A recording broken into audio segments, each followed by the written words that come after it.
Nijar da Najeriya sun ƙudiri aniyar dawo da kyakkyawar dangantaka a tsakaninsu bayan da suka shafe kusan watanni 19 suna zaman doya da manja sanadiyyar kifar da zaɓaɓɓiyar gwamnatin dimokuraɗiyya ta Muhammadu Bazoum. Bayan tattaunawa ta dogon lokaci, ministocin harkokin waje Yusuf Maitama Togo na Najeriya da Bakari Ya'u Sangar na Jamhuriyar Nijar sun rattaba hannu akan kundin mai kunshe da yarjejeniyoyi da dama da zummar ƙarfafa alaƙa tsakanin ƙasashen biyu. Daga cikin abubuwan da ta ƙunsa har da ƙarfafa kasuwanci, musamman ta hanyar tabbatar da cewa an buɗe iyakokin ƙasashen don baiwa jama'a damar kai kawo, da batun samar da makamashi, gina bututun gas daga Najeriya zuwa Nijar kafin ya wuce zuwa Algeria. Kazalika yarjejeniyar ta kunshi batun gina layin dogo wanda bai tashi daga Kano zuwa Katsina zuwa Jibiya a Najeriya kafin ya wuce zuwa Maraɗi a Jamhuriyar Nijar.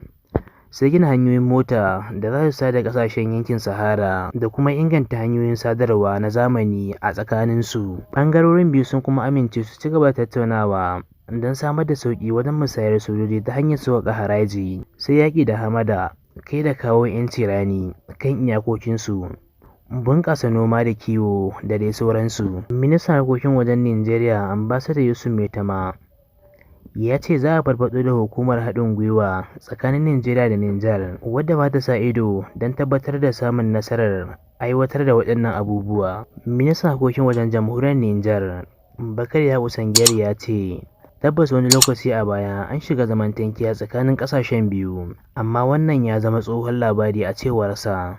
Alaƙa ta yi tsami tsakanin Najeriya da Nijar ne bayan kifar da gwamnatin dimokuraɗiyya ta Muhammad Bazoum, inda ƙungiyar ECOWAS wadda shugaba Bola Ahmed Tinubu ke jagoranta ta sanya wa Nijar takunkumai. Amma duk da cewa ECOWAS ta cire waɗannan takunkumai, gwamnatin mulkin sojan Nijar ta ƙi amincewa da ta dawo da kyakkyawar alaƙa tsakanin ƙasashen biyu da ke da iyaka mai tazarar kilomita sama da 1,500 a tsakaninsu.